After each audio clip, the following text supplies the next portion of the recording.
Hello, Dork Squad! I'm Jonathan Cormur, and you're listening to Dorktales Storytime. Make sure you stay tuned after our story to hear us answer a listener question on Mr. REDGE'S Hotline. John and Character presents Dorktales, storytelling with a geekish twist. Jonathan! Jonathan! Oh, hi, Reg. Where are you? Jonathan, I'm coming! Over here. I heard you were, upset, and I came as fast as I, could. Jonathan! Oh, there you are. Here I am. Thanks for noticing me. Oh, no. You've gone full Eeyore. You never go full Eeyore. This must be bad. No, it's fine. I was walking to find the Branch Sisters on their perch so I can get the morning news. You know I follow them on Twitter, but sometimes it's best to get up close and personal with their takes on the folktale forest. Uh-huh. Yes, they've got a real bird's-eye view. Anywho, when I got to their tree, they were tittering away and I shouted up at them, "Ahoy there! What's on the docket today?" Yeah, right. And they told me progress is being made on Glimmerland, where they've just begun installing new games in the arcade. Isabella the bear is going to be hosting the story hour at the local library, and yeah, that's all nice. I'm just gonna stare into this patch of grass now. And they said that Jonathan, the storyteller Jonathan, is upset. Oh, Jonathan, what has happened? Who has done this to you? What have you become? Oh, I had a verbal scuffle this morning. A scuffle? Did you sneeze? What? No. I do that when I have a sniffle. Well, whatever does that silly word mean? Scuffle. A fight. Jonathan, no! You got into a fight? Well, it was more like an argument, but a bad one.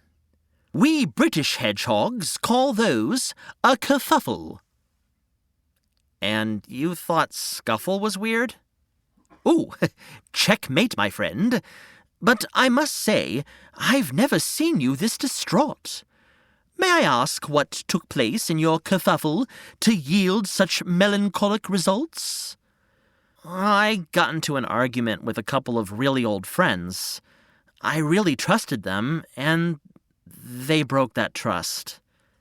Where are they? Let me at 'em! Oh, let me at 'em! Let me at 'em! Easy, King of the Forest. I called Holly the Hawk to see if she wanted to hang out that afternoon, since I hadn't seen her in a while. She replied that she might be busy. Oh, human Johnny. Hold on 1 second. Let me check my calendar.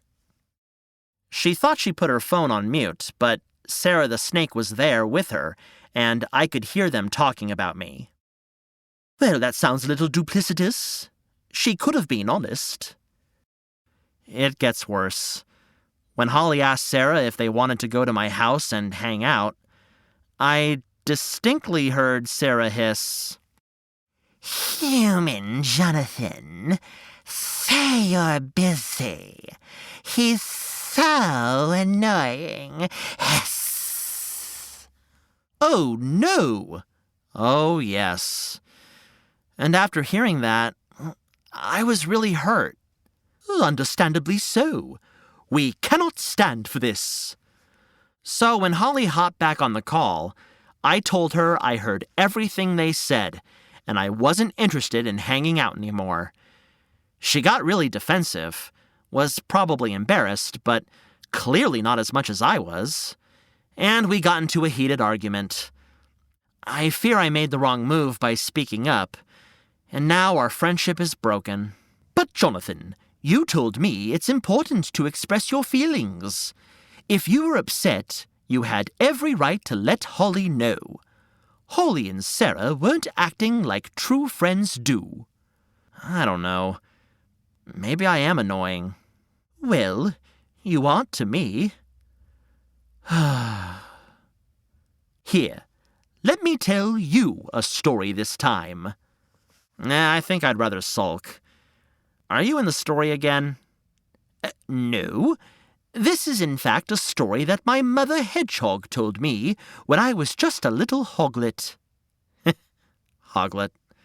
Well, I do like when you try your paw at narrating. Okay, Mr. Reginald T. Hedgehog, take it away. Once upon a time... Reg, we've progressed past the need to start with once upon a times. Ow! And you'll get another poke any time you interrupt me today. Serves you right. For what? For acting like me. That's my job. Touché. Okay, on with the story. On with the story. Ahem. Once upon a time... You're milking it.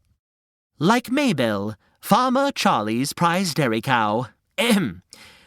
Once two humans were traveling through a forest. This very folktale forest, actually. Oh? Yes, on Peregrine's path. And while on the path, headed towards the ruins of the two little hogs' houses that got huffed and puffed and blown down by the big bad wolf, you will never believe who they stumbled upon. Big Bad himself? Nope. The three little hogs? Wrong again. They stumbled upon a bear. Huh. You were right. I don't believe it. Oh, but you must. He was the biggest old bear our land has ever seen. I remember my mother and even my grandparents telling us the legacy of this bear. Odinspugin Bertha Wanglin Posmansberg III. Can you repeat that? Nope. The forest creatures just call him Oh. Partly due to his name, but also because of the way every animal's jaw dropped as they said, Oh, at the sight of him. Oh. Precisely. And Oh lived up to his name. Creatures scattered every time he lumbered into view. He was so ginormous, he blocked the sun and enveloped everything around him in shadow. Come to think of it, you could also hear him approaching as he crashed and growled his way through the forest. One time, he put his paw through the roof of my aunt's burrow. Oh no, was she hurt? No, she was honored. She had been begging my uncle for years to put in a skylight. She certainly sounds related to you. Indeed. The two travelers were walking through the forest, minding their own business, as hikers often do, you know, conversing with one another, not paying any attention to the fact that O was snoozing mere meters away in a comfy pile of leaves. Oh, no. Oh, yes. He was napping, due to a full belly from fishing all morning. The travelers, talking loudly, almost stumbled into O, but Jeremy, the loudest, cried out in alarm. Oh, that can't be good. It wasn't. Jeremy shouted, Oh, hey, brah! Luke! Watch out! It's a bear! And Luke, in true Luke fashion, replied, Whoa! No way! A most heinous bear! Are you sure this is how the story was told to you? Yes, but I'm making my own, embellishments. As all good narrators should. Why, thank you, mate. So are you going to finish the story? Oh, sorry, I got carried away, basking in your bodacious praise. So Jeremy and Luke came upon ferocious O. Or more like ferocious O came upon Jeremy and Luke. When they woke him from his peaceful slumber, he barreled out of the brush, growling and spitting towards the loud men. I'll rip you apart for ruining my nap. Wow. Sounds like a prickly fellow I know. Really? Who? Well, you know what? Never mind. So both dudes scattered. Jeremy was the nimblest and immediately scaled up a tree. At that moment, well, really, all of his moments, he only ever thought of his safety. Oh no, but what happened to Luke? Luke knew there was no time left to climb up after Jeremy, so he had to think on his feet. Or not. You see, Luke remembered that bears wouldn't touch a dead body, so he threw himself onto the ground and lay very still. He even held his breath. Oh, I'm holding my breath. See? I'm good at this narrator thing. O was circling Luke, sniffing and prodding, and sniffing and prodding some more. He felt more bluster than true anger over the nap incident, so he decided to walk away. But before he took off, he gave Luke one more sniff right by his ear.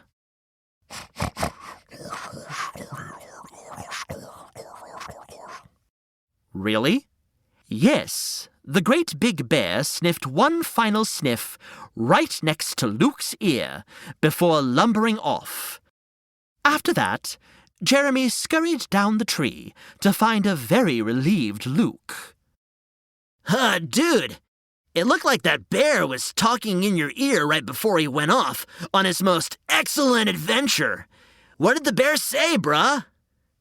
And Luke paused for righteous effect and shared, "The bear said that it was unwise to party on with a person who would desert you in a time of danger." Oh my, the bear told him not to trust his friend? He did. And that's the end of the story, a cliffhanger. Wait, what? So, what happens next? I don't know. It's a mystery. Well, I mean, I can guess what happened next. Oh, what? That Jeremy and Luke grew apart. And what would you say is the reason behind that? Well, mostly that good friends don't just care about themselves. And true friends stick by you when things are going right for you and when things are going wrong for you. Exactly! And do you think Holly the Hawk and Sarah the Snake would stand by your side when you are having a bear of a problem? Nice. Thank you. But you're right. Holly and Sarah wouldn't have my back when facing down a bear. It's okay. We can't always get along with everyone. And it doesn't make you any less of an awesome person. Aw, thank you, Reg. Plus, I have friends I know who would face down anything with me. And friends who like me for who I am. Like me. Especially you. Yes, your best friend, the master storyteller. That you are. Oh, speaking of stories, I just realized I got so caught up in trying to find you that I missed some of the Branch Sisters' morning news. I still haven't found out the latest standings in our softball league. You know, I've been meaning to chat with the Branch Sisters myself. I was wondering if they heard any scuttlebutt about the new game selection for Glimmer's Arcade. Scuttlebutt? And you thought kerfuffle was weird. Let's head to their perch now for all the stories. Maybe the arcade will have one of those racing games. Oh, or one of those new Excalibur games I heard about. You know it's going to be set in Mythram this time. Oh, or maybe one of those like Earth set games and stuff, or those like those RPGs where you're playing as like a knight and stuff. Or Glad to see you back to your old self again, mate. Hello, friend. You've reached Mr. Redge's hotline. What are you curious about today? Hi, my name is Ella Grace. I live in Kuala Lumpur, Malaysia. I'm 7 years old. And I really like the big bad wolf. and I seen him in 2 stories. How often do you listen to these stories? Oh, right. Maybe like 1,000,000. 1,000,000 times? Well, no, that's not what I wanted. I wanted to say, my question is, can you make more stories With the big bad wolf? Why? I like the big bad wolf. He's very funny. He's very funny. Yeah. Does he keep you company when you're home Yeah. in your room? When I'm usually bored, I turn on the stories. Yeah, and then you listen to it the whole day. Yeah, and then I never come out of my room until Mama says, Ella! Are you alive? Say thank you so much for what you do. Thank you. We love you. We love you. Bye-bye. Bye-bye. Why, hello, Ella Grace. Thank you so much for listening to our show. We are so happy to keep you company and share our stories with you. You know, it's always wonderful to meet fellow lovers of tales, and I huff. What was that? And I puff. Hello? And I'm totally blown away to have a new friend. Oh, it's Big Bad. Hi, Mr. Reg. Aw, shucks. Ella Grace, you're too kind, and I'm grateful to call you a friend. Now, I want to bestow upon you the greatest honor of the wolf kind here in Once Upon a Time. Welcome to the Wolf Pack, a group made up of the fiercest of hearts and the awesomest of friends here in the folktale forest. Ooh, how distinguished, Ella Grace. And, should we tell her? Oh yeah, we should definitely tell her. Stay tuned, because Mr. Wolf is joining us again in a few weeks for another exciting episode. Now, Ella Grace and Reg, let's celebrate with our best and fiercest howl. On the count of 3. 1, 2, 3. Oh!